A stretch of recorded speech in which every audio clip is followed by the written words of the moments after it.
Good morning. It is a Friday, Freaky Friday.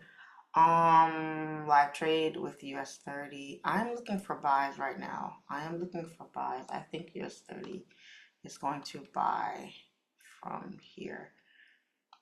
Let me take some buys right now because I'll do the analysis in a second. I already did it earlier for my private group. Let me take some buy positions here, so that we can make sure at least I'm in this trade while I'm analyzing it for you guys. All right, so here on US 30, this week has been garbage. I ain't gonna lie, I probably took like 2 trades this week. Hasn't been a good week. Setup wise, it's been, we had this big dump and we had this big range, and now we're finally getting some motion here, but it's like, okay, just move already, you know what I mean? Still heavily bearish, still heavily bearish. We had this little pump here at 9:30. Let me go to see the 4-hour time frame. So this is what's happening here on the higher time frames. We have this little mountain here that's collecting this nice long leg here, this long drop. So I am anticipating that we are going to push up at some point here. It is Friday, so it's a little bit of wishful thinking, but we could get something here. We could get something here, but where we at here, our entries are great for the buys. We found an area of support here where the market is holding, and it's respecting that area. So if it's going to continue respecting until it gives me a reason not to, I have to look for the retracement. So that's why I took some buys here, because I'm anticipating that either today, early today, or sometime today, or early into next week, we should see some sort of a pullback, which would be pretty nice, being that we've been in this free fall for the last week. So that's what I'm looking at here. Like I said, even though the market is bearish, we retested these highs right here.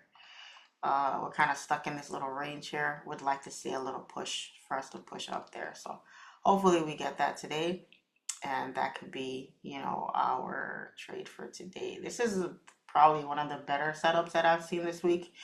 Like I said, this week hasn't been the best in the way of setups. Moves have not been going too much, besides the sells, obviously, but the retracements, the market is so heavily bearish that the retracements are just struggling. So it's not very smart to hold, buys at this moment in time. So we're gonna see. We're gonna see if this plays out, and that will be our trade to finish off the week, pretty much. So a little bit of waiting. It's about to be 10 o'clock here, which is great. We should see some volume start pumping here, and it could be a nice little push for us to just cap off the week. On US 30, gold had a really nice setup also. Gold was looking very nice. Let me see how gold is looking right now, actually. There we go. Look at that. Beautiful, beautiful, beautiful. Look at that. This was the analysis that I gave to my group this morning, and that played out nicely here. Let me take a picture of this. Copy image. All right. Let's send this over to the private group so that we could give ourselves a little pat on the back for today. You know what I mean? Today was very nice for gold. Very nice trade for gold. Gold, that was probably the easiest setup I've seen all week. Easiest setup on gold. Lovely, lovely, lovely. Scalper for life, guys. Scalper for life. Scalper for life. Now let's see if US 30 is going to It's gonna keep this same energy, right? Give us this, give us this nice same move here. Let's see if we're gonna get that. Pulling back nicely here. Let's see. Let me also take a picture of that and send it to the group as well so they can see that I'm in this trade. US 30 buys. 30 and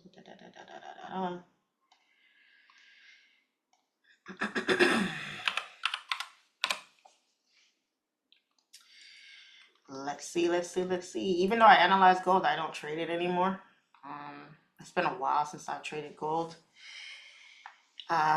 Just prefer to trade US 30 and keep it to one pair. You know, one pair, one trade, one session, guys. One is all you need. It's all you need. So we're gonna ride this baby on out and see what the market gives us. So we're down 4K. Ouch. Entry's kind of trash, but it's okay. Gotta get used to loving some drawdown. You know what I mean? Gotta like the drawdown. People get afraid of drawdown. I don't know why. Drawdown is just part of trading. First of all, you start every trade out in drawdown because of the spread. If you're trading Forex though. If you're trading futures, it's not so bad. There's no spreads there, which is amazing. But if you're trading Forex, guys, yeah, you're gonna deal with spreads. And that's okay. It's okay to start a trade out. You have to already calculate the trade in your mind. Calculate your drawdown, how much drawdown you're willing to take, to sit through, where your entries are going to be, how comfortable you are with your lot sizes. You know, all that stuff matters. These are all things you have to take into account before you even take the trade, before you even hit buy or sell. You have to know how much you're willing to risk. And the risk is not just a complete loss. The risk is also the drawdown as well, because you have to be comfortable with your drawdown, you know? So when I see people get scared of drawdown, it's surprising to me, because how can you be afraid of something that's just a part of what it is? You know what I'm saying? That's like saying you're driving and you're afraid of catching a red light. It's part of driving. You might catch a red light, you know? So don't be afraid to draw down, guys. Just calculate it before you enter. If you're taking a specific lot size, and let's say, I don't know, it's a one lot, you know, and how much of a loss are you willing to risk on the trade? Because that's the majority of what you can control. And how much of that is going to be drawdown, do you think? Because you're not always going to get that perfect entry. You're just not. It'd be nice. It'd be really nice to get a perfect entry all the time, but you know, it doesn't always play out that way. You gotta, you know, be comfortable, and the key to that is just using the right lot size. You can't even obsess over the entry, because you can only enter where you're patient enough to enter and where, you know, your trading style, your trading plan says to enter. Aside from that, you can't control anything else. So make sure you use the right lot size, because that lot size is going to dictate whether or not you stick to your trading plan, or you chicken out and you get out of the trade because, you know, it doesn't go your way right away. So because you already know these things, it should be relatively easy for you to pick the right lot size. The only thing that stands in your way usually is greed. It's usually greed, because like, man, let's say you win the trade. You could have easily said, man, I could have taken this lot size. I could have took my normal lot size, or I could have done this, could have done that. Coulda, woulda, shoulda. You also could have lost. It also could have went against you. Now you're happy because you took, you know, you managed your risk, but you're thinking about what could have been, you know? So you got to keep your that under check. It's mostly you against you at the end of the day. It's you against you. It's not you against the charts. It's not you against your account. It's not you against, you know, some goal you're trying to hit. It's not anything. It's you versus you when you're trading. It's you saying to yourself, my trading plan says I should wait to enter here, but my greed is telling me, oh no, I might miss this move, so you need to enter now instead of waiting for something that may not even happen. That's tough. That's tough, you know? But how do you find consistency when you're trading? Stick to one thing. Stick to what actually works, guys. If it's working more for you to wait for things, then just do that. Just wait. If you find that you're losing more when you rush into a move or when you have FOMO about a move, set an alert, right? Set alerts and walk away if you have to. Close your laptop, close your computer, go cut your grass, go walk your dog, go play with your kids, go, read emails, if you're at work, focus on what you're working on and just wait for the trade to come to you instead of you chasing the setup. When I woke up this morning, US 30 was up here. Now I'm like, oh, okay, that's great because we got this drop here, barely any pullback, and we have US 30 bouncing on this support here. Perfect. You already told me twice, once here, twice here, that you tried to push up bullish. Now, I was not about to enter buys right here. There was no way because the safe stop loss is down here. It's below all of this action here. So for me to jump in for buys here thinking that, oh my God, we're going to push back up to at least this area here. And I'm going to risk all this. I'm going to risk the market coming back and playing around down here. Why would I do that to myself when I could just wait for the market? Either I'm going to miss the move and it's just going to take off, which it could have easily done. That would have been it for me. Or I could have waited for a pullback. Or I could wait for it to come on back down here, play around inside this area, and then give me a push. I could reduce my risk, give myself a better entry, and look for my win there, as opposed to jumping in with FOMO, anticipating something I don't even know is really going to happen yet. The odds are stacked against me here if I enter here. Could it push? Yeah, it could. But then what's the alternative? Sitting in all this drawdown now when I could just wait? It's exactly what I did. I had no interest, no urge at all, no itch at all to enter here when I saw the market up here. None. And what's the greatest thing about trading one pair and understanding that pair and knowing that pair like the back of your hand? The great thing is you know this pair's temperament. You know what it likes to do. So if I know US 30 always pulls back, loves to retest, loves to pull back, I have no problem waiting for something I know 9 times out of 10 will happen. 9 times out of 10 will happen. And if you can't wait, if you cannot control your emotions, if you can't control the FOMO that you have, those things are going to affect you big time on the charts. So it's not always about, oh, I missed a move. If US 30, let's say I woke up and US 30 was here and then it just continued to push, I'm still not afraid of missing out on anything because there's always another setup. Always another setup. If it pushed up here, great. Guess what? I'd potentially be looking for entry opportunities here to ride this wave back on down. Or take it continuation on up, depending on what type of candle signals I get at this area of interest here. Once you adopt that mentality that there's always another setup, there's always another move coming, you're going to be unstoppable in these markets. You really are, because nothing is going to phase you. Nothing is going to scare you when you're trading. Nothing. Not even a loss. A loss won't even phase you because you're so addicted. You're so hooked to your trading plan and to what works and what you've seen work so much that even a loss won't phase you because you're going to lose. Everybody loses. You're going to take a loss, but you got to be okay with that loss. You got to understand the loss. And part of understanding is not just seeing what you did wrong. Part of understanding it is accepting it, because you're not perfect. You're not a robot. You're not psychic. You can only do so much. You can only go off what the chart tells you you think it's going to do. So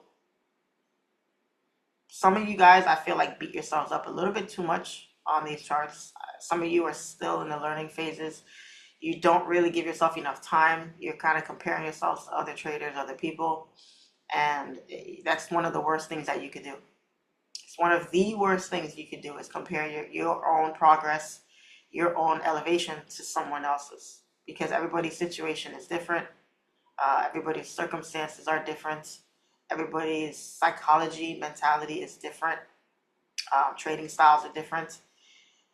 Even if you're, like, say, a scalper or an intraday trader or a swing trader, not all swing traders are created equal. Not all scalpers are created equal. Even if someone says, yeah, I trade price action. Oh yeah, I trade price action. It doesn't mean we trade the same kind of price action. We all, at the end of the day, look at the markets differently. I am looking for a buy here on the retracement. A lot of people are looking for the sell-off continuation. So that's why you can't compare yourself to other people, because you're not the other person. You're gonna see things differently. And what's the kicker here is, someone could be looking for buys, someone could be looking for sells. Both of you could be right, because you can trade both sides of the market depending on your trading style. Both traders could be right. Both traders could win their trade,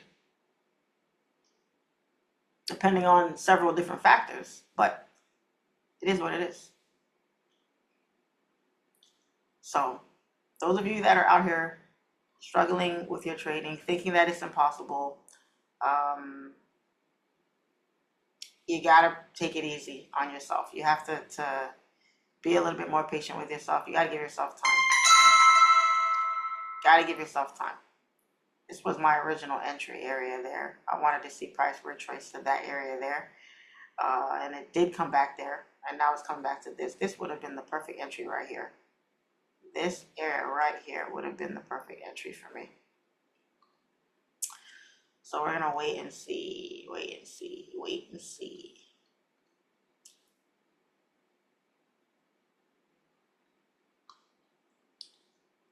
It is Freaky Friday. Freaky Friday.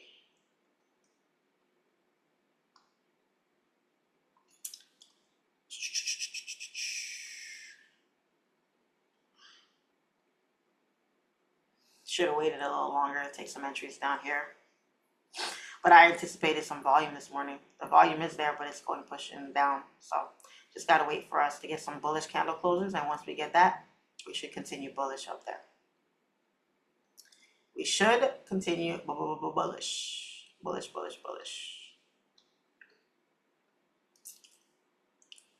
And some of you are asking, do I trade my futures account as well? Yes, I do. I trade multiple accounts, guys. Not every day, but I do trade multiple accounts.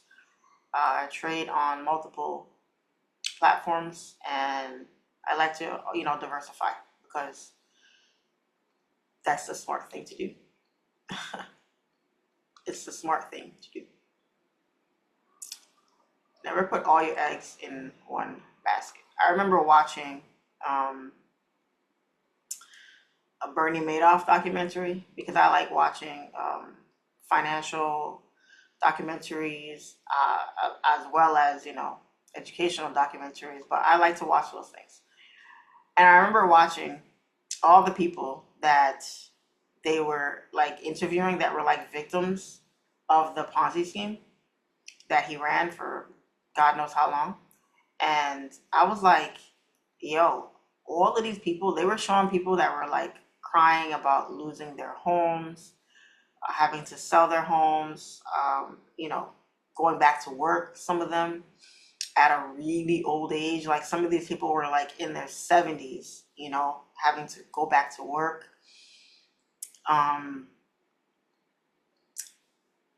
I was like, yo, so they had like, and they said some of them they thought they had, you know, millions basically in their account, and they were living off the interest. They were living off the interest of that, and they were comfortable. So when the account, when the whole thing went belly up, basically, um, they lost everything to the point where they had to start all over again. They had to find a new way. They had to go back to work. They had to sell their personal belongings. They had to basically start over again at that old ass age when they should be just relaxing every day, gardening or reading the newspaper, sipping on coffee in the morning, or playing with their grandchildren or whatever, like just enjoying their golden years. Now they got to think about how they're going to survive. And the one thing, and I've watched a lot of those documentaries over the years and stuff. And every time I would watch one and I would think about it, I'm just like, how the hell did they let that happen? How is it that they put everything that was worth anything to them financially in that one account? Like, they didn't spread money elsewhere. They didn't have, okay, if I have, or I thought I had 5 million and I'm living off the interest in this account over here, they didn't take maybe 1 million or 500K or 2 million and say, let me put it in this account and that account, and let me grow these different avenues. Let me make sure I have, money in different places and stuff, so that they didn't, like, none of them did that, or the majority of them did, or maybe they just focused on the ones that lost everything to make the documentary, pop a little more, because, they add dramatics to it, So maybe not everybody lost everything, but majority of the people did. And I'm just looking at it like, even when I was younger, working regular jobs and everything, I never had just one bank account. I always had at least two. At least two. I actually thought, because here's the funny thing, guys. I thought it was fun to have multiple bank accounts because they made me feel rich. It made me feel like I had a lot of money, even though I didn't have a lot of money in them. Some of them didn't have any money in them. I still felt like somebody because I had multiple bank accounts. I had Bank of America, I had Wells Fargo, I had Chase, I had, it might have only been 10 or 20 bucks in there, but it made me feel like I was all right because I had multiple bank accounts. So I could not wrap my mind around how they did that, and even with the pandemic that we just came out of, kind of shows everybody that you cannot depend on one income stream. Your job is not, there's no such thing as job security anymore, at least for the average Joe, so trade multiple accounts, guys. Have multiple avenues that you go to for things, because things happen. Everything is not guaranteed. Like, even now, I still have multiple bank accounts. I don't keep all of my money in one bank, or I have a majority of my money in some of them in one or two. But for the most part, I diversify everything. Spread things out. Try different things. Always have a plan B. Always have a backup plan. Always have, that safety net for yourself. Because if you don't, first of all, the only person you have to blame is yourself, because it's all on you anyway. And on top of that, it gives you a little bit of peace of mind, knowing that, man, you can say to yourself, that'll never be me. I'll never be in no situation like that. First of all, a lot of those people were wealthy, very wealthy. I'm not even talking about rich. I'm talking about wealthy people. You got to know the difference between rich and wealthy.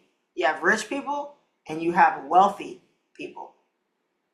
You want to get into the wealthy category, because when you get into that category, there's certain things that the rich and the poor don't know and or don't have access to, that you will when you're wealthy.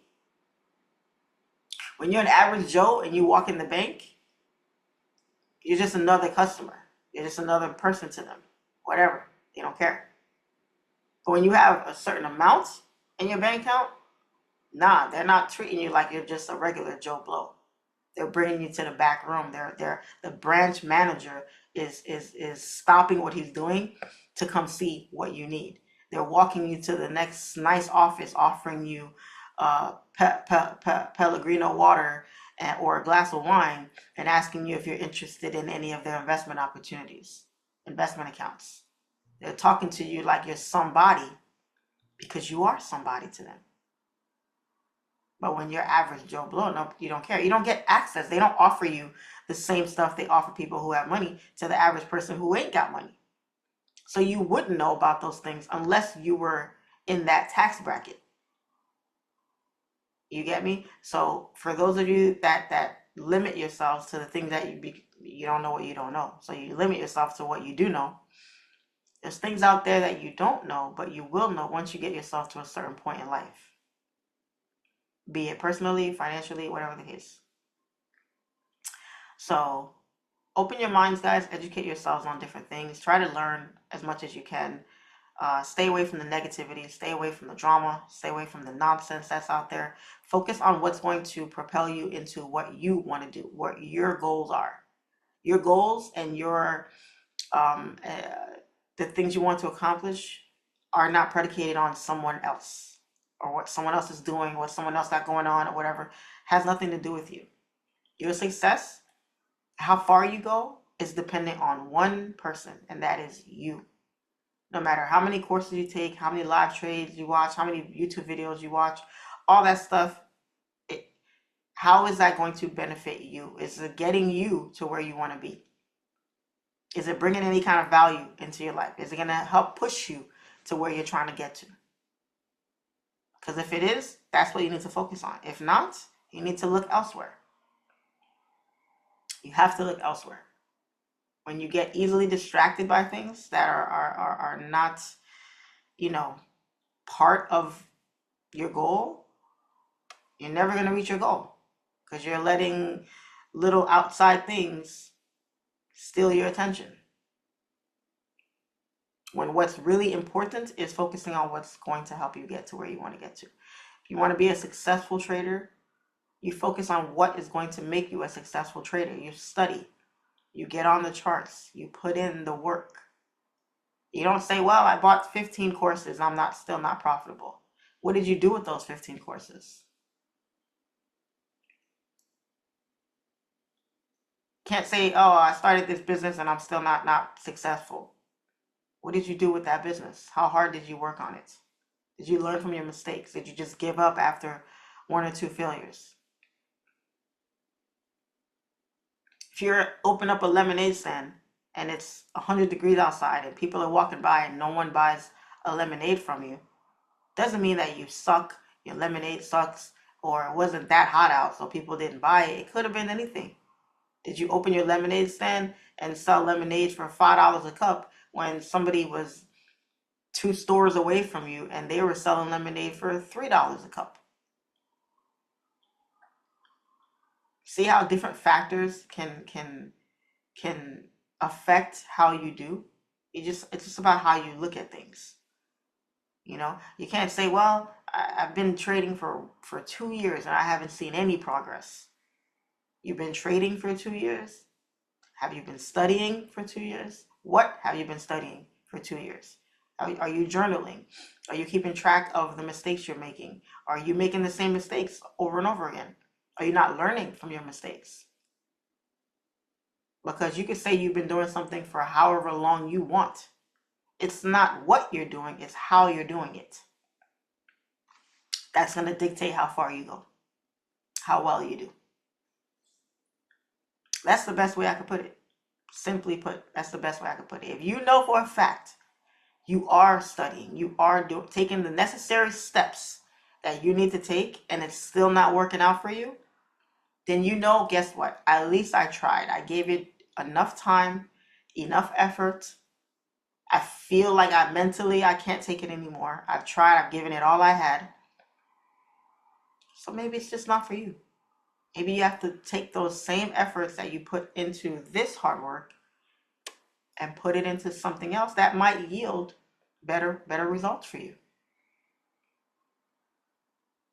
You know, just because you could say, yeah, I'm a good basketball player, but you know, I suck at facilitating for my teammates. You know, I'm tall, I can shoot, I can dunk, I can see the floor really well, but I'm not the best at facilitating for my teammates. So that just means I might not make the best point guard. Because a point guard is a floor general.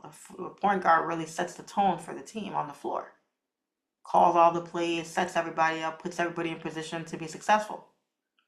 If you know that's not your strength, that's not your strong suit, doesn't mean you're a bad athlete, or you're bad, or you haven't been putting in that work every day. It just means that that specific position doesn't suit you for the talents that you have. So now you got to place those talents somewhere else that might yield you better results. Doesn't mean, man, I suck, I'm a horrible basketball player, I should just quit. No, now I got to focus my talents somewhere else where I know it will suit me better. So when I'm on the charts and I'm like, man, you know, for the first year of my studying, first of all, I didn't know what scalping was. I'd never even heard of the word scalping when I started trading. Everybody I was learning from, majority of them were all swing traders or intraday traders. So they weren't teaching us how to catch small moves in their courses. They were teaching how to catch big moves like this stuff right here. And that comes with a lot. So I had to learn, like, man, I got to learn how to catch all that. When I found out that I don't have to worry about all of this, I could just catch this right here and still be profitable. Guess what? My talents for catching these big moves were not there, but I had a knack for catching small moves. So I focused on what I was good at, catching the smaller moves and learning how to maximize on those instead of focusing on the bigger moves. Eliminating the greed factor, eliminating, man, I caught this, I could have caught that. Coulda, woulda, shoulda. But every time I tried to catch the big move, I would always lose or give back profits, or I haven't had that many big days. In my 5 years of trading, going on 6, I've had how many big days? Maybe, and by big day, I mean 20K plus. I've had maybe 5 or 6, if that, in 5 years.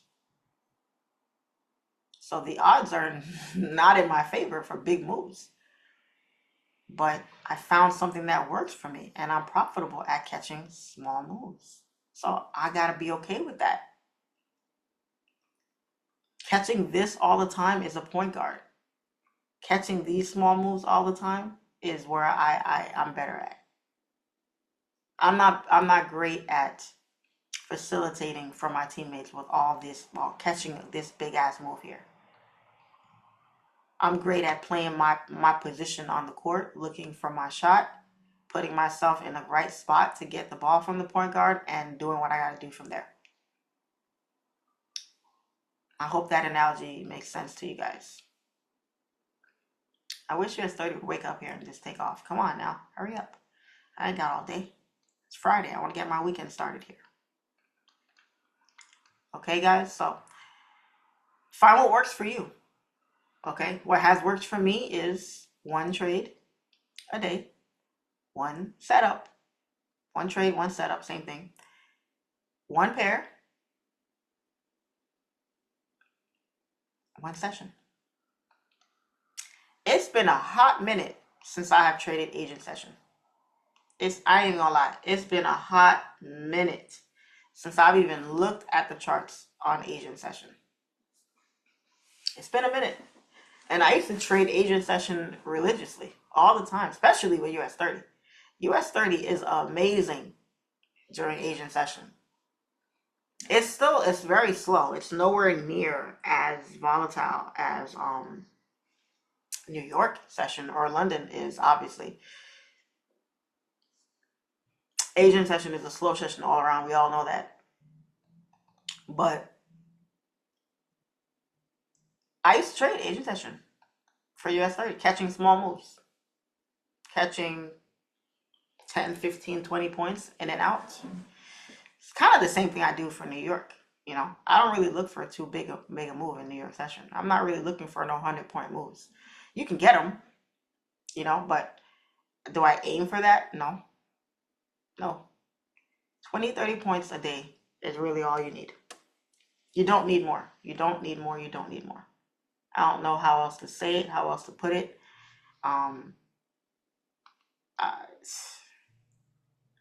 You don't need more. Do you want more? Yeah. Do you need more? No. There's a difference. In life, you often get the things that you need, not always what you want.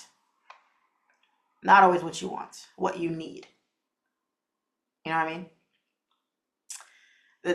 The time you can become comfortable with that, the better. The better. Because once again, you're fighting your need for greed compared to everything else. Because if you're trading, guys, if you guys are trading, right? And let's say you're desperate. You're desperate for this win. You really got to get this win. You got to pay this car note. If you don't pay a car note, they're going to repo your car. You need, I don't know, $300 for your car note. The second your trade hits $300 profit, you're going to close. You're not thinking about where the move could go.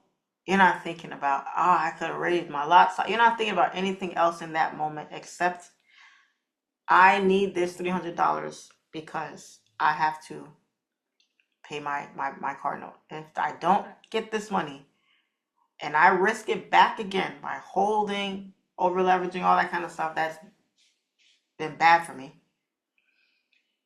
I'm going to lose my car. I can't get around, can't get to work, I can't do anything. The second your trade hits $300, you're going to close. And then you're going to withdraw. You're going to do something some of y'all don't never do. Withdraw. Because I don't know why some of y'all keep waiting on this big ass payday. I don't know why. I was there too at one point, so I kind of understand it. But when I started realizing that I just keep putting money, losing money.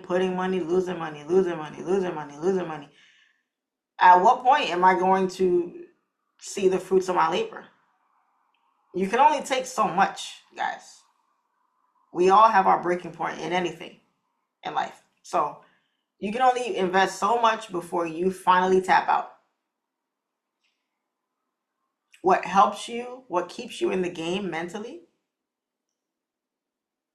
is withdrawing. Because now, instead of just giving money all the time, putting money in your account, you're actually pulling money out and you're doing something with it. And that money didn't come from you working or anything else. It came from the markets. And it might not even be a real win. It might just be you're so deep in the hole. You probably invested, I don't know, 10,000, let's say. And you finally withdraw after depositing 10,000 and losing it. In reality, I kind of sort of didn't win because that's just money that you already lost and you're trying to make back. But then again, you can't really think about it in that way. Even though that's what it seems like, you can't really think about it from that sense. Because that's not going to give you any reprieve either. You have to look at it like a win. Okay, yes, I invested this much into it, but this is what I took out. I took out 200. I took out 300. I took out 500. I took out 1,000. Whatever the case may be, you took something out. But you got to get into that mode, into that feeling of anticipating withdrawals and seeing the money hit your bank account, seeing it hit your crypto account, however you withdraw. Because that does something to you psychologically. It really does. When I said to myself, every day I trade, I don't do this anymore, but this is how I was able to find consistency with my trading. I said every day when I trade, I don't care what I made, I was going to withdraw it. It could have been $10, I would have withdrew. It could have been $100, withdraw. Every day I made profit, I took it out. I took it out. Because I wanted to feel it. I wanted to feel what it was like to pull that money out and to see it in my account and to see that, okay, I'm getting something out of this here. Golly. Otherwise, you're not going to stick it out, guys. You're just not going to stick it out. You're going to want to quit. You're going to want to tap out. You're going to want to say, okay, it's it. I can't do this anymore. I'm done.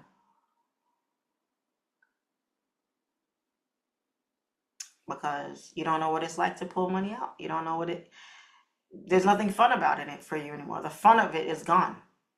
Who the hell likes to lose money over and over and over again? Nobody. I don't care how much money you have. No one likes to lose money. So the thrill of it is gone. The rush is gone. And now your mind starts wandering and you start thinking of all the other things you could be doing that might be better for you. And then some way, somehow, you circle around, you spin the block, and you're right back to trading again. Never ending cycle. How do I know this? Because I was there. I've been there. We all have. Survival of the fittest is what it is. Survival of the fittest. I really hope on this beautiful Friday we do not continue to range here on US 30. I really hope we don't. I don't know what the problem is, why we're struggling here, but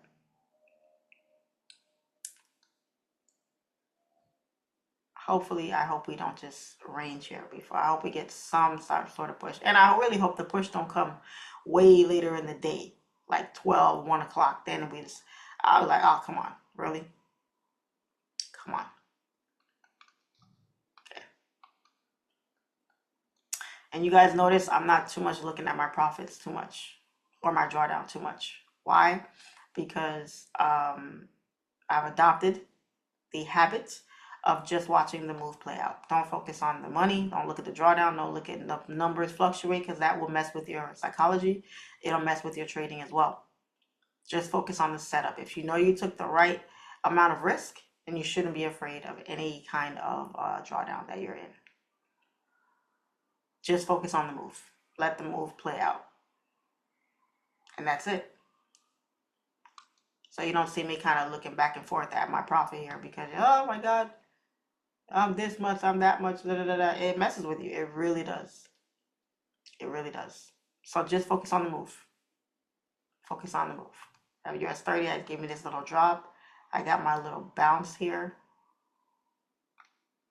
That's what I'm waiting for. That right there. All it takes is a little bit of patience. Seen it happen way too many times. The only thing that sucks is volume sometimes. Lack of volume. It's volume. We've been inside. This range started on Wednesday. It's now Friday, and we're still here. Still here. So, gotta be patient. We may not tap into this area. I don't know if we will. But I'm going to take what I can get out of this move and call it a day. Take what the market gives you. Period. Take what the market gives you. Oh, man. I have an appointment in a few minutes, and this person is coming here, so I have to pause this video. Come on, US 30. Push, push, push for me. So I'm going to pause it here, guys.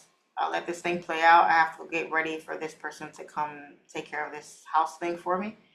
And then I'll be back. So I'm going to let this thing ride out, and we'll be back. Pause this here.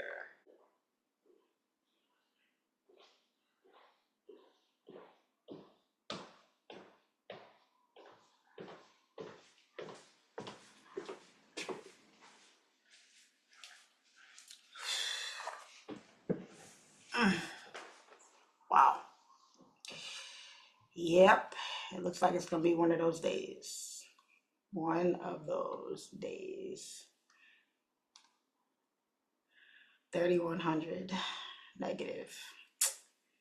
I'm going to let this ride. I'm going to let this ride, guys. I'm going to head to the gym.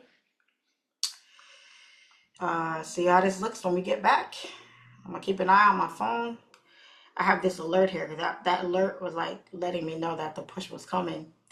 And we almost so close. So close came to that alert. But nah, we're good. We're good. I'm still in drawdown, so obviously this wasn't my entry. This is more like my entry up here. Oh man, what a garbage ass entry. Plus the spread. Ooh, garbage ass entry. But I'm gonna let this ride and see where we go. Uh, damn, I should have waited, man. I should have waited and entered down here. I didn't think price was gonna come all the way back down here though. Once I started rejecting from here, I'm like, oh, okay, we stopped here. Price was pushing. That's where I took my entries, thinking we were gonna push, and we came all the way down to this area here, all the way back down. So we got a little ways to go. We got a little ways to go. So I'm gonna let this ride out and see what happens. I'm not gonna hold this through the weekend, I don't think. I'm gonna see if I close out at break even, whatever, we'll see. But this is looking like it wants to take forever to trade. So hopefully I'm gonna go to the gym and get a workout in, come back, and then be able to close out in front of you guys. So that you guys can see where I exited the trade. Looking like our alert is about to get tapped here shortly. Yeah. Wow, golly. It wants to go, guys. It wants to push. It's just just needs some volume. It just needs some volume. Look at that. Look how close it came. Oh my goodness. Look at that. So close. It wants to push, but it's taking its time. So I'm gonna head to the gym now. Maybe shoot a car vlog while I'm in there, while I'm on my way there, and then come back and see how this is looking when I get back. So I'll see you guys in a few. See how this plays out.